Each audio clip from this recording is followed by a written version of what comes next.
जय जोहार और नमस्कार संगवारी हो। स्वागत है आप सभी का छत्तीसगढ़िया न्यूज में एक बार फिर से। चलिए जानते हैं प्रदेश के 10 महत्वपूर्ण काम की खबर जो आपके लिए जान लेना जरूरी होता है, जिसमें आज की पहली बड़ी खबर है। मुख्यमंत्री श्री भूपेश बघेल जी ने निर्माण और सृजन के देवता भगवान विश्वकर्मा जी की जयंती के अवसर पर प्रदेशवासियों को बधाई और शुभकामनाएं दी हैं। उन्होंने विश्वकर्मा पूजा के पूर्व संध्या पर राज्य के सभी श्रमवीरों को हार्दिक बधाई देते हुए श्री बघेल ने कहा कि प्रदेश के विकास श्रमवीरों का महत्वपूर्ण योगदान रहा है, इसलिए विश्वकर्मा जयंती का दिन हमें निर्माण में श्रम का महत्व बताता है। इसीलिए हम छत्तीसगढ़ में श्रमिकों को देखते हुए राजीव गांधी किसान न्याय योजना प्रदेश में ला करके मजदूरों को राहत देने की बात कही है।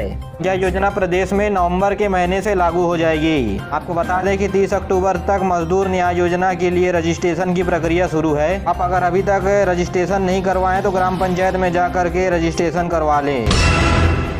छत्तीसगढ़ में मिलने लगा है गरीबों को आवास, सरकार के प्रति बढ़ रहा है विश्वास। जी हां, 86,000 से अधिक आवास बन चुके हैं रायपुर में।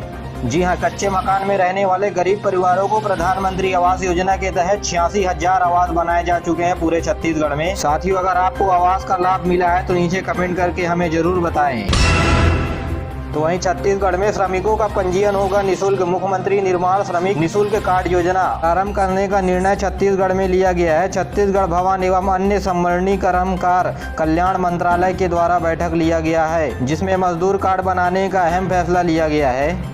बैठक में श्रमिकों का निःशुल्क पंजीयन करने के लिए मुख्यमंत्री निर्माण श्रमिक निःशुल्क कार्ड योजना प्रारंभ करने का निर्णय लिया गया है। इस कार्ड के अंतर्गत घर निर्माण, सड़क निर्माण जैसे जुड़ी हुई आदि निर्माण कार्यों से जो श्रमिक प्रभावित है उनके लिए श्रमिक निर्माण कार्ड बनाया जाएगा, जिसमें श्रमिकों का पूरा ब्यौरा और श्रमिकों को कितना वेतन 8 घंटे के दौरान मिलना चाहिए ये भी लिखा होगा। यह सरकार के द्वारा वेरीफाइड श्रमिक कार्ड होगा, यानी इसकी मान्यता सभी जगह होगी और सभी काम करवाने वाले ठेकेदारों को श्रमिक कार्ड वाले मजदूरों का या श्रमिक कार्ड वाले मजदूरों से काम करवाना अनिवार्य हो जाएगा। जी हां, प्रदेश में सभी श्रमिकों का कार्ड बनाया जाना है, जो एक पहचान पत्र के रूप में होगा।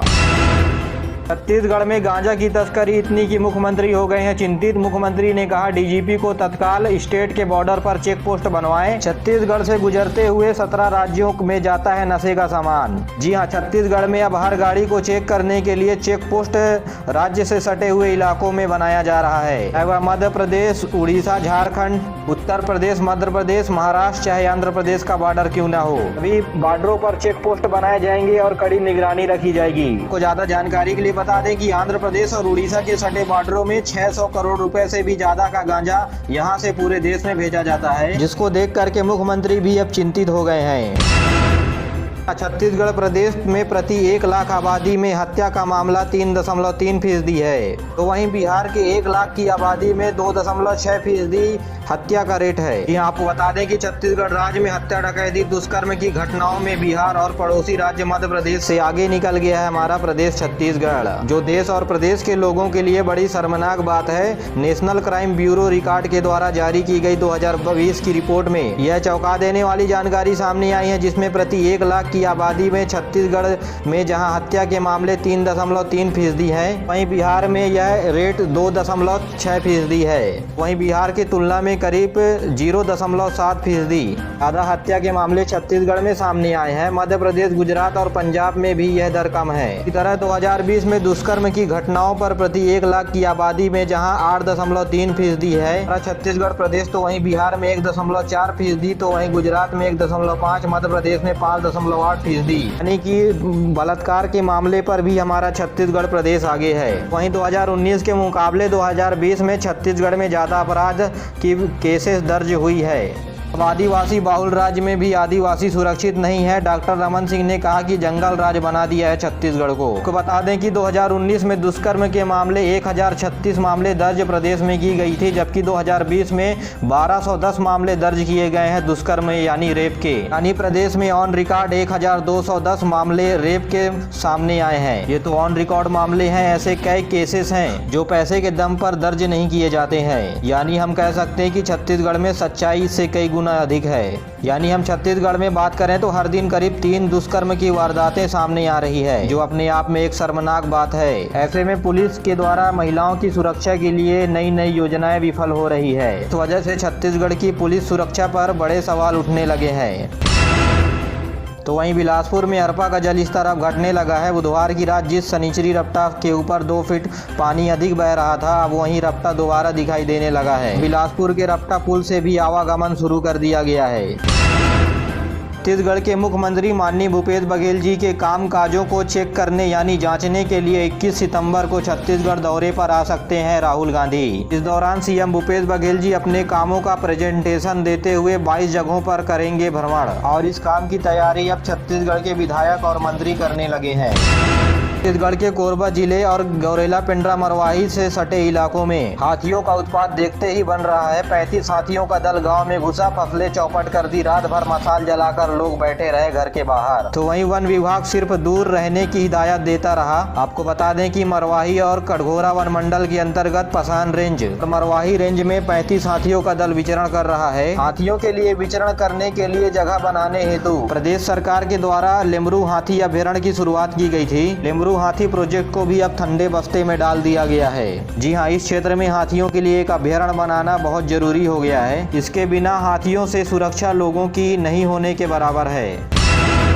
मुख्यमंत्री वृक्षारोपण प्रोत्साहन योजना से प्रोत्साहित होकर के किसान अब अपने ही खेत में धान के बदले पौधे लगा रहे हैं। किसान आपको बता दें कि मुख्यमंत्री वृक्षारोपण प्रोत्साहन योजना के अंतर्गत अब तक बिलासपुर के करीब 160 किसानों ने 185 एकड़ रकबे में धान के बदले इमारती फलदार बांस, औषधि अन्य प्रकार के पेड़ पौधे लगाकर सरकार की इस योजना में अपनी भागीदारी सुनिश्चित की है। वन, कृषि और उद्यान विभाग के द्वारा किसानों को इसके लिए लगातार प्रोत्साहन राशि भी दिया जा रहा है। आपको बता दें कि आगामी 3 वर्षों तक प्रति वर्ष 10,000 रुपये प्रति एकड़ की दर से प्रोत्साहन राशि किसानों को दी जाएगी।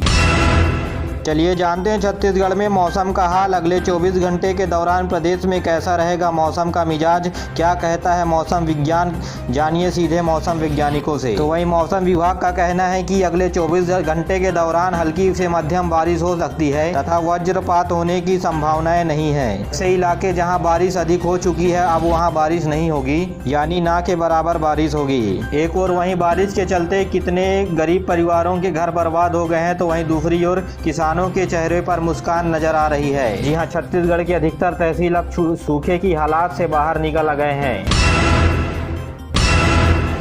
तो वहीं रायपुर में मनोज मंडावी के बेटे को पीटने वाले 2 हुए गिरफ्तार, 6 आरोपी अब भी हैं फरार। और यह केंद्र सरकार की अति महत्वाकांक्षी योजनाओं में से एक है। आपको बता दें कि बिलासपुर जिले में 59,461 राशन कार्ड धारकों को इसका लाभ मिलना शुरू हो गया है। अभी इस योजना को पायलट प्रोजेक्ट के तहत जिला मुख्यालय के सभी 104 राशन दुकानों में लागू किया गया है। यही नहीं, ऐसे कार्ड धारकों को भी इसका लाभ मिलेगा जिसका घर उनके मोहल्ले की दुकान से दूर है और दूसरे मोहल्ले की दुकान के समीप है। ऐसे में समीप राशन दुकान पर खाद्यान्न लेने की सुविधा होगी, यानी अब कोई भी कहीं भी राशन ले सकेगा। ऐसा केवल अभी बिलासपुर जिले